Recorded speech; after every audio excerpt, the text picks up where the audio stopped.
اردو زبان و ادب کی نشر و اشاعت میں انٹرنیٹ کا رول، مقالہ نگار ہیں جناب تنویر پھول صاحب۔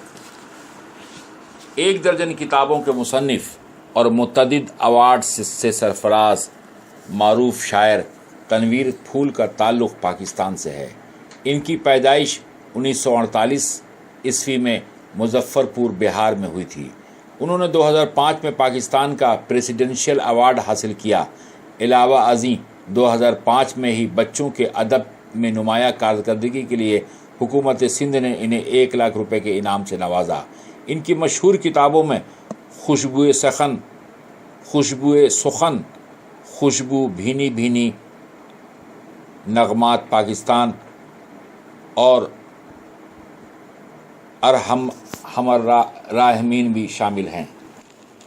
کچھ سائٹیں وہ ہیں جو نادر نایاب اردو کتابوں اور روزمرہ کی ضروری دینی، فقہی اور دنیاوی مسائل سے ہمیں متعارف کراتی ہیں، اور ان میں راشد اشرف کی وادی-اردو.com اور دارالعلوم دیوبند کی سائٹ صراط مستقیم، اس طرح فتویٰ آن لائن وغیرہ شامل ہیں۔ اسی پر انتہا نہیں ہے، بلکہ اردو کے شائقین آج بھی نئی کاوشوں میں مصروف ہیں۔ ان کا عزم ہے کہ اردو کو ستاروں سے آگے جہانوں میں بھی متعارف کرانا ہے، لہٰذا وہ عرش و فرش کی کسی بھی آواز سے نہیں رک رہے ہیں، بلکہ نئی اڑان بھرنے کے لیے پر تول رہے ہیں۔ یہ سلسلہ یہیں پر ختم نہیں ہے، بلکہ جیسے جیسے وقت آگے بڑھ رہا ہے، محبان اردو یا اس سلسلے سے وابستگان اردو اور انٹرنیٹ میں اس طرح کی ہم آہنگی کی کوششیں کر رہے ہیں۔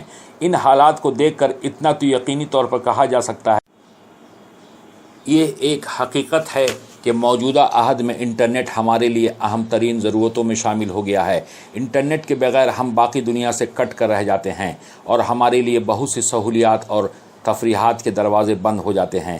یہ انٹرنیٹ ہی کا کمال ہے کہ بین الاقوامی مشاعروں، خصوصاً طرحی مشاعروں اور مذاکروں میں شعراء اور دانشور جسمانی طور پر موجود ہوئے بغیر شرکت کر لیتے ہیں۔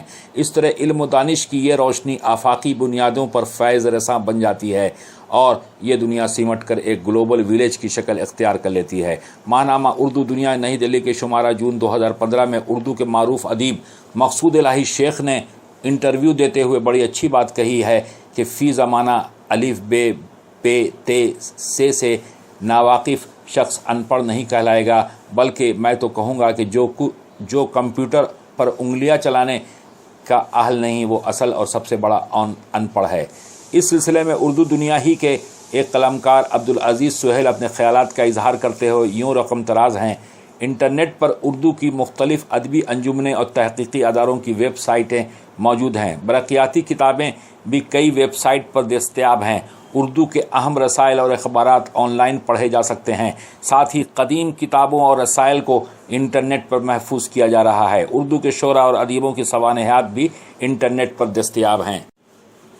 اردو کی پیڈیا، جسے اردو دائرہ المعارف کہا جاتا ہے، کے ذریعے بھی کافی اہم معلومات انٹرنیٹ پر موجود ہیں، جنہیں استعمال کرتے ہوئے ہم اپنے موضوع کے لیے مطلوبہ مواد آسانی سے تلاش کر سکتے ہیں، جس کے لیے نہ ہی ہمیں سفر کرنے کی ضرورت ہے اور نہ ہی ہزاروں روپیہ صرف کر کے کتابیں خریدنی ہیں۔ برقیاتی کتابوں کے ساتھ ساتھ کچھ ایسی اردو بلاگز اور ویب سائٹ انٹرنیٹ پر موجود ہیں جن کے ذریعے ہم مطلوبہ کتابیں حاصل کر سکتے ہیں۔ اردو گوگل صفحہ پر آپ اردو یونیکوڈ میں کسی بھی شاعر یا ادیب کے نام ٹائپ کریں، اس سے متعلقہ دستیاب تمام اردو مواد تک رسائی ممکن ہے۔ ویکیپیڈیا میں اردو کے نامور شعراء اور ادیبوں کے حالات زندگی موجود ہیں۔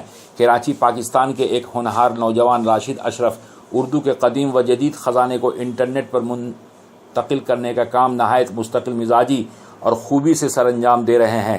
مثال کے طور پر ان کا ایک لنک پیش ہے۔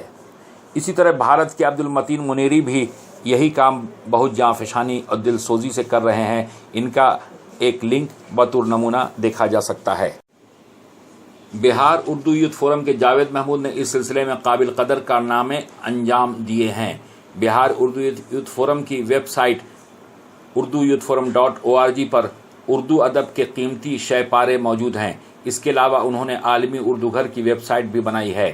ان کا حالیہ کارنامہ ڈاکٹر سلیم اختر کی کتاب اردو زبان کی مختصر ترین تاریخ کو بطور ای بک پیش کرنا ہے جو اس لنک پر موجود ہے۔ یہ بات قابل ذکر ہے کہ جاوید محمود صاحب صدر بہار اردویت فورم کو ویب سائٹ کے ذریعے اردو ادب کے فروغ اور اشاعت کے سلسلے میں خدمات انجام دینے پر جگنو انٹرنیشنل لاہور پاکستان کی جانب سے 2015 کا ایوارڈ دیا گیا ہے۔ اب وہ اردو زبان و ادب کی نشر و اشاعت میں انٹرنیٹ کا رول کے موضوع پر ایک بین الاقوامی سیمینار کا اہتمام کر رہے ہیں جو اردو سے ان کی محبت کا واضح ثبوت ہے۔ دعا ہے کہ وہ ایک طویل مدت تک اس طرح اردو زبان و ادب کی خدمت سر انجام دیتے رہیں، آمین۔ قومی کونسل برائے فروغ اردو زبان نئی دہلی سے وابستہ ڈاکٹر خواجہ محمد اکرام الدین اردو میڈیا کے صفحہ نمبر 352 پر تحریر کرتے ہیں، انٹرنیٹ پر اردو میں ڈیجیٹل لائبریری اور کئی اہم ادبی، تہذیبی، ثقافتی اور تعلیمی ویب سائٹس موجود ہیں۔ اس کے علاوہ آج کی اردو صحافت کو انٹرنیٹ کے استعمال نے کافی بلندیوں تک پہنچا دیا ہے۔ اردو کے بیشتر اخبارات انٹرنیٹ پر موجود ہیں۔ کئی اخبارات تو ابھی تک ایمیج فائل کی شکل میں انٹرنیٹ پر شائع ہو رہے ہیں، مگر زیادہ تر اخبارات نے انہی کوڈ کو اپنا لیا ہے۔ آخر میں کوپن ہیگن، ڈنمارک کے نصر ملک اور ہما نصر کا تذکرہ کرنا بھی ضروری ہے، جو ڈنمارک میں خصوصاً اور یورپ میں عموماً اردو زبان و ادب کو متعارف کرانے کا فریضہ انجام دے رہے ہیں۔